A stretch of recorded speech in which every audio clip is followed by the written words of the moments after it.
This is it, folks. The end. The final episode. Secret Squad into the Breach on Unfair, Part 5. The Volcanic Island, and the conclusion to my 4-island Unfair Guide project. I'd like to thank all of you for sticking around and watching. I hope it has been educational and entertaining in some fashion. Mechs are on the screen. You know the drill. We've got my cyborg bugs, heavily upgraded, including wind torrent with conservative and grid repulse with shield application. I'm feeling pretty good. We got a full grid health, and the last 2 islands, aside from a couple minor bumps, were largely not too bad. I was feeling confident in this run to close it out strong. You can see once again my patented Hornet Leader bait formation to try and take our 6v3 into more of a 5v3 on the first turn. Anything to assist with that ever-important action balance. We're also a little bit lucky in that the Crab and the Scarab decide to commit Sudoku via lava or attack my own boys in a fit of jealous rage. So we really only have to worry about the Beetle Eater, the Scorpion, and the Blobber Bomb on this turn. And we're going to start things off with the good old Wind Torrent. It will destroy the Blobber Bomb, kill the Blobber, which is nice, and it will foil the Scorpion's attack. And then my other mechs can take care of the remaining problems. I do consider just attacking the Hornet Leader, but then I would be doing some serious damage to the Techno Scarab, so instead I think I elect to simply shield that grid pylon. And the next turn will be a 4v3, my favor, much better than the initial 6v3.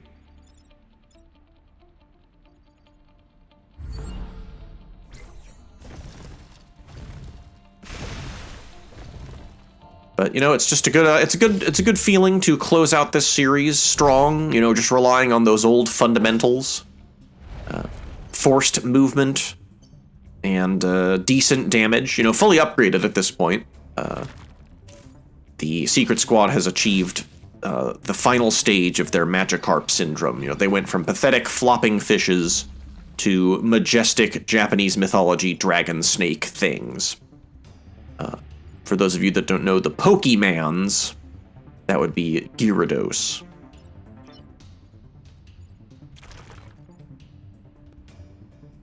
We've got 3 threats to the grid this turn.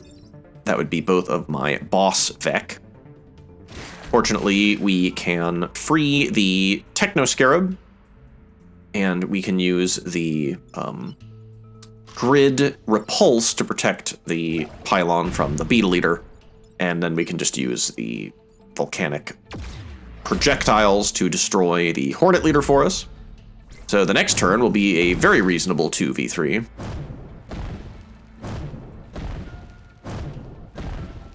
Getting into our spawn blocking technique.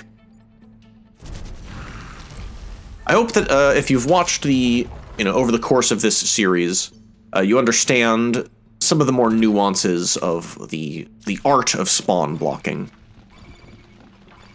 You know, you are trying to constrain the enemy actions you will have to contend with in the future turns.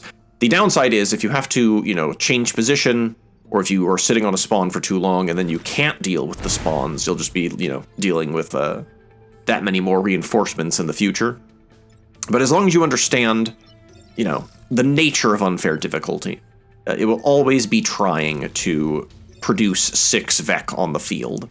So anything you can do to reduce that number, you know, is only to your advantage.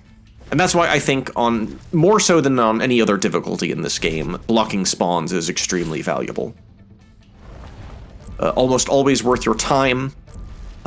And if you can't do it with your own mechs, then it's all, you know, it's especially worthwhile, even more valuable to do it with other units, be they enemies or neutral things such as boulders.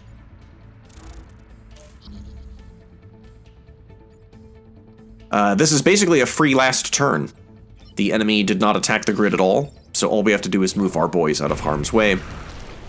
We do a little bit of fancy damage control here, but considering our mechs are at maximum XP, there is no real benefit to getting as many kills as possible.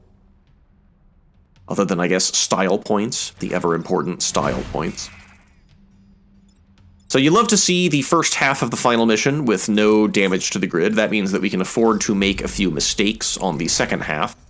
And indeed, oftentimes the second half has, you know, some almost unsolvable initial turns. For whatever reason, the AI loves to go for just a total kill shot on the first turn, on that initial 6v3. But we can afford to give up a few grid tiles in sacrifice plays safely. I can also see that we lucked out in that one of our 2 leader spawns will get squished by the Renfield bomb.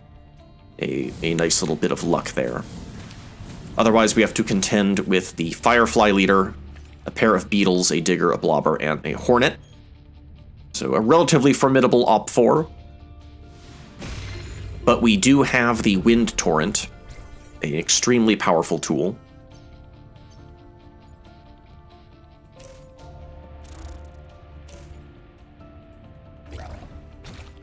So right off the flop, as it were, we can see 5 threats to the grid and 1 threat to the Renfield bomb, and a catastrophic threat at that.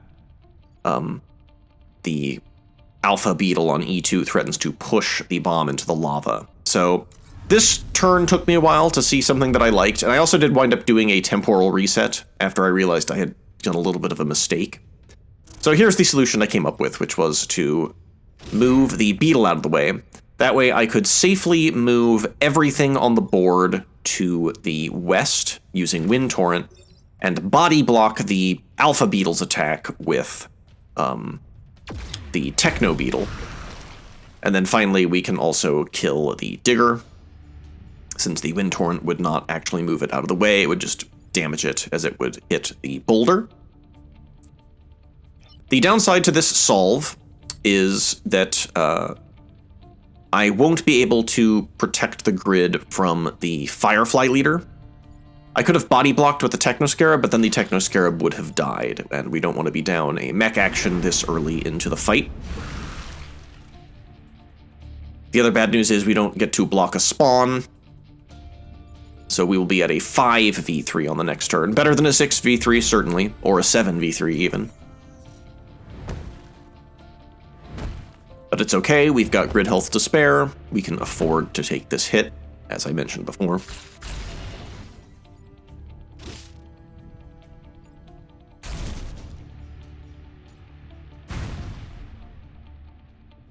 And then we have the arrival of the Scion Tyrant, which is interesting. So it's more of a functional 4v3. It's just that, you know, until we get rid of the Tyrant, we're going to be taking consistent chip damage. And once again, Wind Torrent will be a big boon to us. You know, if we move everything either east or west, we will solve the Blobber Bomb, the Hornet attack, the Beetle attack, as well as the Firefly attack, potentially. And if we move everything to the west, we will also get to kill the Scion Tyrant.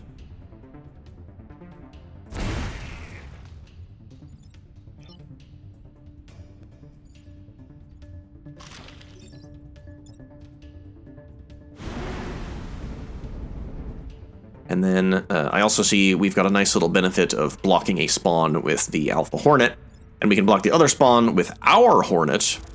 And then before I commit to this goof, I do 3 damage to the Alpha Hornet such that it will die after blocking the spawn. So the next turn will be a 2v3. The only downside is the Techno Beetle will be quite vulnerable, down to 1 HP after the Scion Tyrant attack. But we should be in pretty decent shape here.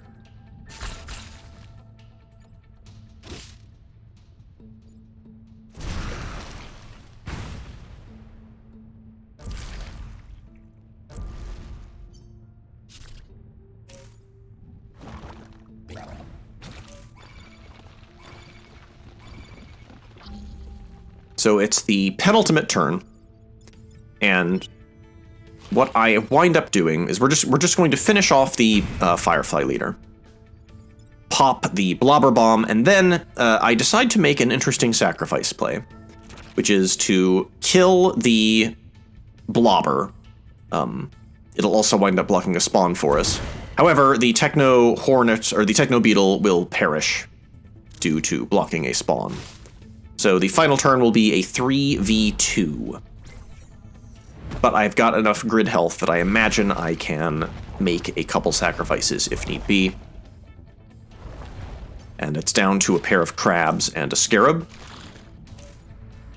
We have 2 actions to do something about it, which should be enough to clinch us the win.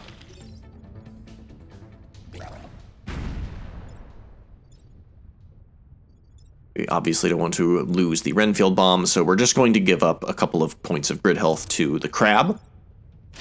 And that will be GG. Congratulations to the Secret Squad. It's interesting, considering this is usually the last squad you unlock, and the fact that no pilots wind up going back in time, I like to theorize that the Secret Squad is perhaps how to actually end the war. You do not generate any more time loops here. It is just a victory. The Vec are defeated and the Earth is saved at the cost of the cyborg pilot's sacrifice. So press F to pay respects. I would like to thank each and every one of you for joining me on this journey. I hope that watching me play this silly game from 2018 was a fun little goof. And while I will be taking a break from Into the Breach, I've got some new things cooking in the future. Probably at the cost of my entire viewership and the future success of my channel. But dang it, we're doing stuff here that I'm interested in doing. So stay tuned for the future updates.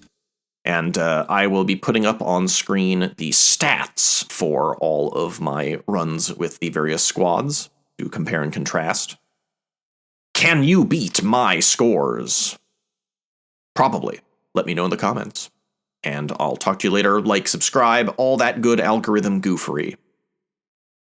And give your friends, loved ones, and pets a big old smooch. Peace out.